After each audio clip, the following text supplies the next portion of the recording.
Local coverage you can count on. This is Wayne 15 News, first at 5. You just focus. You focus on your craft, focus on your grind. You just do that every single day, and whatever happens, happens. You take it from there. The words of Homestead and Purdue grad and former NBA player Caleb Swanigan. He passed away at the age of 25. Swanigan is known as a basketball legend in Fort Wayne. One of his many highlights, winning a state title with the Spartans and being named Indiana's Mr. Basketball in 2015. His former high school coach sat down with Wayne 15's Rex Smith today to share his memories of the one everybody called Biggie. Rex?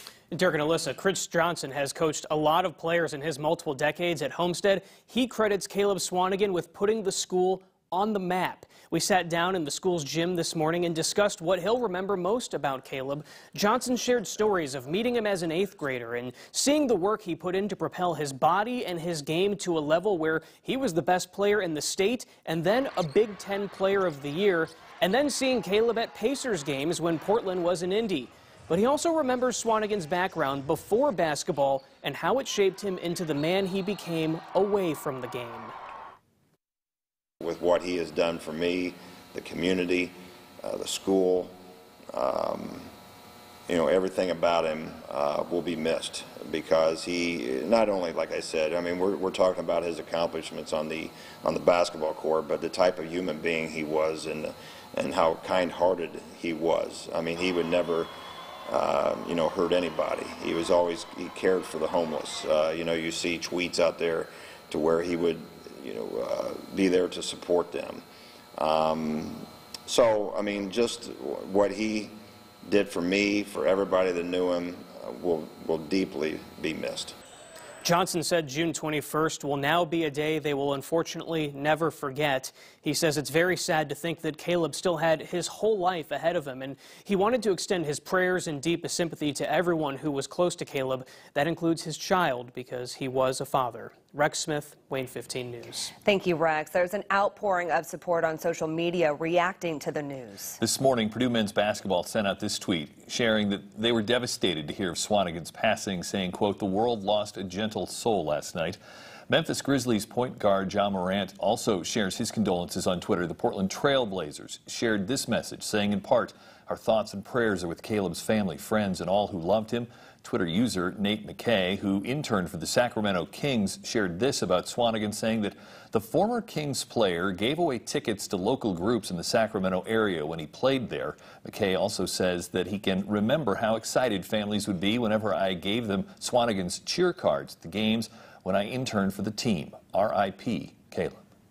Caleb Swanigan's basketball career is one of Fort Wayne's finest. He played at Homestead High School, where he led the program to their only state title back in 2015.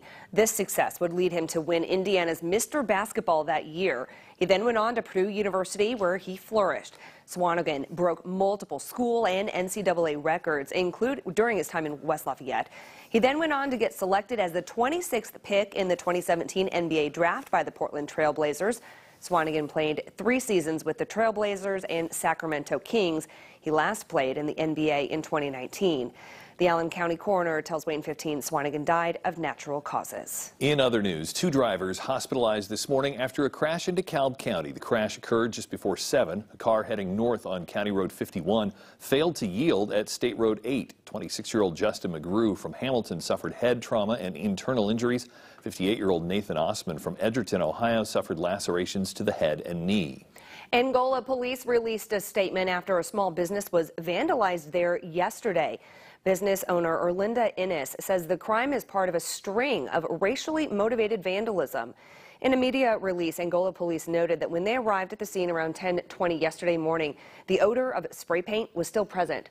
Officers found Innes inside the business when they got there. She was asked to leave to protect possible evidence. Police say their investigation is still active. Now, your first weather from the live Doppler 15 Fury Weather Center. Summer officially here now, and boy, have we had a hot start. Our high temperature rising to 96, and that's just so far. We could rise a little bit more. The record for today, 102. That's been on the books since 1988, so the record safe.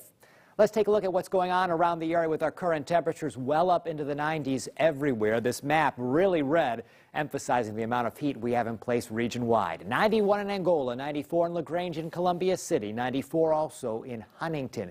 Humidity has been behaving itself today. The muggy meter currently at comfortable, and a lot of comfortable days ahead as we look out toward the end of the week and into the weekend.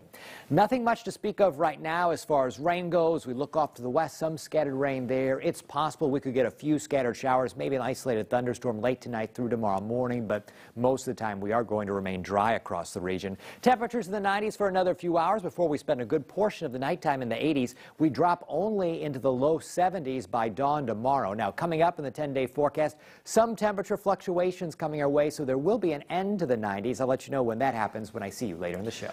Nicholas, thank you. We're not the only ones with this hot weather. Temperatures across the country skyrocketing and may only be getting worse. Officials want to remind you, be prepared and aware as the possibly dangerous conditions return. According to an expert at IU, extreme heat kills more Americans every year than tornadoes, hurricanes, floods, and lightning combined. But he argues many of those heat-related deaths are largely preventable. According to the National